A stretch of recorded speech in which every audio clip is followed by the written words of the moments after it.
Ante todo, doctora, tenga usted una muy buena tarde. En esta oportunidad, mi persona, Sara María Conawamani, va a explicar el capítulo 4 del libro Gente Tóxica de Bernardo Steinmetz como parte de mi examen parcial, el capítulo que lleva por título El agresivo verbal.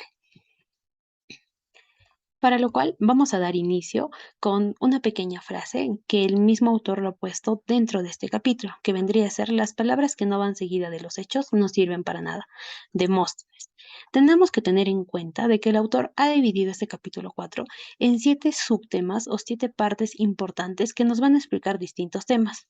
Dentro de la primera nos menciona que lleva por título Despertando al monstruo que todo tenemos dentro.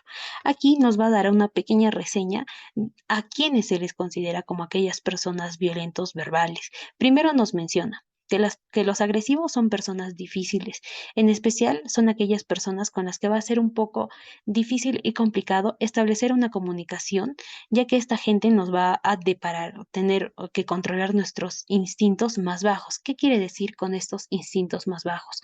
Pues bien, el autor refiere de que para tener que hablar con estas personas, ya que nos pueden sacar de nuestras casillas, tenemos que tener mucha inteligencia y ser capaces de poder controlar estos instintos, ya sea el poder referirnos bien, no alterarnos y siempre ser cautos y pensantes.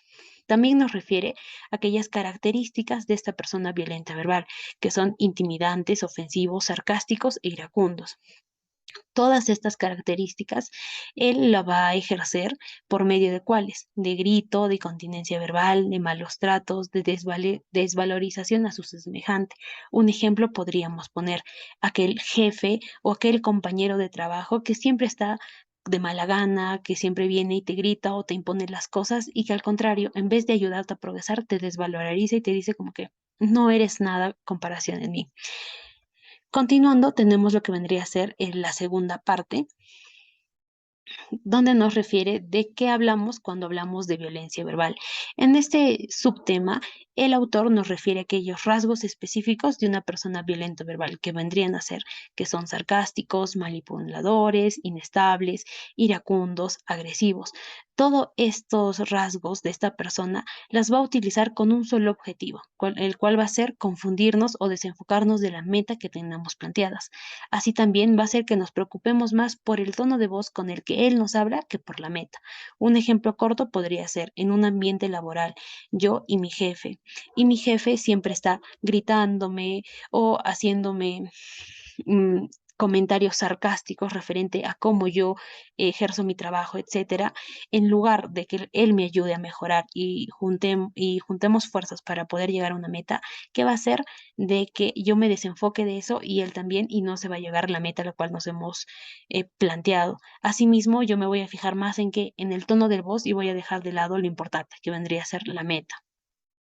Dentro de este subtema, el autor nos plantea algunas palabras que podrían ayudar a tratar con una persona violenta, los cuales son hola, gracias, por favor, vamos por más, todo lo que hagas te saldrá bien, tú puedes, etcétera. ¿Por qué estas palabras? El autor refiere de que estas palabras, si bien son alentadoras para seguir con el trabajo, son cortas y no dan cabida a que la persona agresiva siga continuando con la agresión o con una conversación en mal tono. El capítulo 3, acerca de las estrategias del violento verbal, primero nos refiere que una persona violenta tiene como intención salirse con la suya, inspira temor, busca desarticular a la persona y obtener lo que quiere sobre todas las cosas, para lo cual él utiliza métodos. Y dentro de estos métodos el autor nos plantea tres. Primero, que la persona violento verbal tiende a tener una sola palabra, la cual es no. Para él, todas las respuestas siempre van a ser un no. Por ejemplo, ¿te puede ayudar? No. ¿Necesitas algo? No. ¿Sería capaz de poder brindarte esto? No. Entonces, al siempre tener un no, ¿qué va a hacer? Que va a convertir en una persona incapaz y incompetente para poder establecer relaciones o vínculos interpersonales y así va a ser mucho más difícil la comunicación. Así también, otro método es el tono de voz. Ellos utilizan un tono de voz intimidante y frente a cualquier respuesta contraria a lo que él diga, siempre va a ser un tono de voz alto. ¿Y esto que va a generar? Un rechazo y una falta de interés hacia las otras partes. Si a mí como persona me tratan de una mala manera, obviamente yo ya no voy a querer acercarme a esa persona ni entablar un tipo de conversación. Por último, la postura y los gestos. Esto más que todo se refiere o lo podríamos simplificar en una frase. Un gesto vale más que mil palabras. Si la persona violenta verbal siempre va a estar de mala gana, con un mal gesto o me va a dar muecas, yo no voy a querer entablar conversaciones con esa persona y por ende todo el ambiente laboral se va a desestabilizar. Continuamos. Pat Anthony menciona que frente al ataque de León, la mejor ofensiva consiste en esquivarlo. Dentro de la parte 4, que lleva por título Estima a prueba de balas, ¿qué nos quiere decir el autor? Que siempre van a haber ofensas, insultos o agresiones que van a bombardear a diario a la persona. Pero sin embargo, si nosotros somos inteligentes y astutos y vamos a poder mantenerlo de eso alejado o tal vez poder evitarlo, vamos a hacer de nuestra vida un poco más fácil. El autor nos puso un ejemplo de cómo deberíamos actuar ante estas situaciones. Por ejemplo, si la persona agresiva nos dice, estoy harto de tus ineptitudes o de tu trabajo, tú podrías responderle, agua que no has de beber, déjala correr. Lo decía mi papá. Ustedes se preguntarán, ¿por qué esta frase? Porque esta frase va a dar que pensar a la persona violenta y en vez de continuar con la agresión, lo va a detener y lo va a frenar un poco y va a tratar de evitar. Además, nos menciona que no debemos de permitir que nadie ni nada nos ofenda, ya que el violento siempre va a saber o va a tratar de intimidarnos, pero si sabe que tú te respetas y que no vas a permitir el abuso, pues se va a alejar de ti.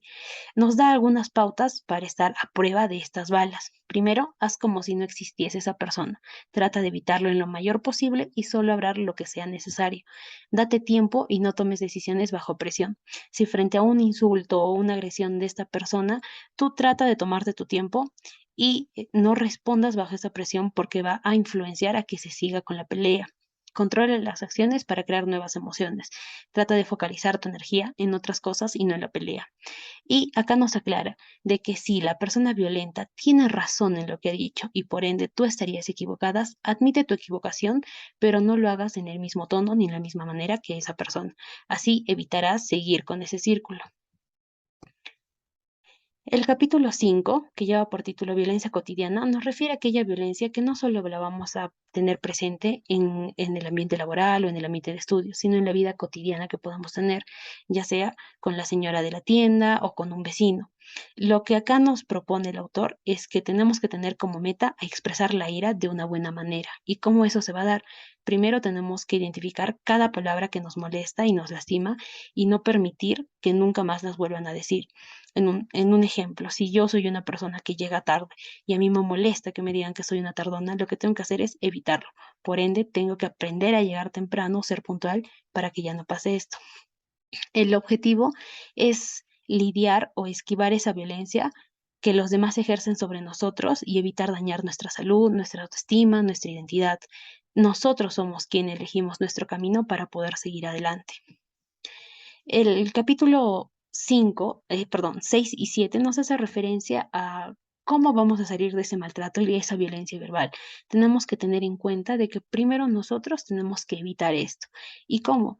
Tenemos que vigilar nuestro tono de voz, manifestar una intención positiva de la otra persona, interrumpir las interrupciones con tacto, no con violencia, que siempre estemos al borde de la verdad y estar dispuesto a escuchar. Por último, la parte 7 nos menciona 8 principios para salir de las agresiones verbales. Eh, Dentro de estos 8, a manera de conclusión, ¿qué nos quiere decir? Que tenemos que tener en cuenta que esta agresión verbal siempre va a estar acompañado de esta desestabilización que nos puede generar a nosotros. Por ende, nosotros tenemos que evitar que ésta se siga extendiendo y tenemos que enseñar a cómo tratar a las personas y saber tratarlas para así poder evitar este tipo de cosas. Eso sería por mi parte. Muchas gracias.